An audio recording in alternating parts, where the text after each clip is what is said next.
ou seja, enxergar as dificuldades da escola em relação da realidade, tá? É uma necessidade, mas é um avanço de sinal de amadurecimento. Sobretudo esse aspecto que ela destacou, que é o aspecto da participação, né? Porque a estrutura, né?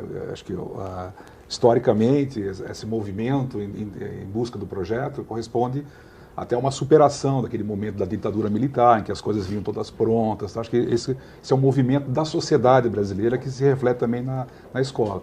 Mas, ao mesmo tempo, essa participação ela se confronta com, por exemplo, uma lógica da mídia, de uma mídia sedutora, consumista, que leva à passividade, à não reflexão, à alienação. Então, você vai marcar uma reunião à noite, você vai competir com a novela, né? E não é pouca coisa, isso é uma coisa concreta, né? Se for, então, o capítulo final... Bom, aí faltou um diagnóstico seu, você não é um bom administrador, né? E então, aí tem uma questão muito importante que vale a pena levantar, é que a gente percebe que a escola está com o projeto em ação.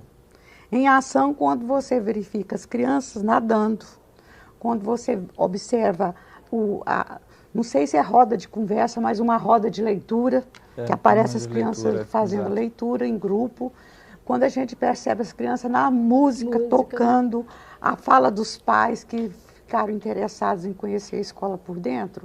E praticamente, pelo que a gente pode fazer a leitura que a escola, do que a escola conseguiu fazer, do projeto político-pedagógico, no plano do ideal, do escrito para o concretizado, a gente percebe que há uma valorização dos mecanismos de participação utilizados pela escola. Então, a presença dos pais pela Associação de Pais e Mestres. Até o exemplo dos voluntários. Dos voluntários e tudo mais, representantes da comunidade. Ali a gente percebe também o papel da equipe técnica, do conselho escolar, atuando junto com a diretoria já numa ação de democratização. E você percebe que a ideia do conselho de classe, quando eles falam da questão do índice de aprovação da escola, é a redução da evasão. Então, isso é muito importante porque a escola está usando os mecanismos de participação e de operacionalização do próprio projeto. E uma pergunta, o projeto ele deve estar, né, o projeto político pedagógico, ele deve estar atento sim a essas questões, a evasão na escola, a repetência, a realidade socioeconômica vivida na comunidade, isso tem que estar refletido ali nesse documento. Acho que é uma busca. Agora, o problema é que a gente percebe que muitas vezes, por exemplo, a questão do IDEB hoje, tá, eu entendo que o IDEB deve ser uma consequência, não uma finalidade. Né? A finalidade é que os alunos aprendam, se desenvolvam, sejam felizes, é isso que visa a escola. E, consequentemente, se isso acontecer, inclusive o IDEB vai ser bom. Né? Agora, muitas vezes a gente está percebendo algumas distorções onde o foco passa a ser a questão do IDEB. Por isso que o projeto é importante para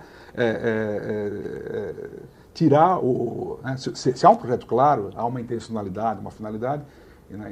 Esse é um elemento. Agora, um outro ponto que eu queria dar um pitacozinho ali, é que quando apareceu a sala de aula, me pareceu, não sei se eu vi direito, mas me pareceu uma sala de aula tradicional. Sim, é uma sala tradicional. Ou seja, então você inova na conversa ao pé da árvore, você inova na orquestra, mas agora, eu acho que isso é um limite. Por outro lado, há uma coisa que compensa, que aparece claramente, que é a questão do compromisso, que é a questão do conhecimento, que é a questão do respeito. Né? A diretora sabe o nome de todo mundo, sabe a situação de todo mundo. Então, agora, é claro, o nosso sonho é que, além desse compromisso, desse respeito, também a gente consiga chegar naquela alma do currículo, na própria estrutura instrucionista da sala de aula, que é uma coisa que nos angustia muito. Um aluno atrás do outro, o professor falando. Como é que seria a situação ideal? Nós falamos começamos esse programa falando de utopia. Para mim, assim, muito sinteticamente, tema gerador, trabalho com projetos, estudo meio, romper essa estrutura instrucionista disciplinar da sala de aula.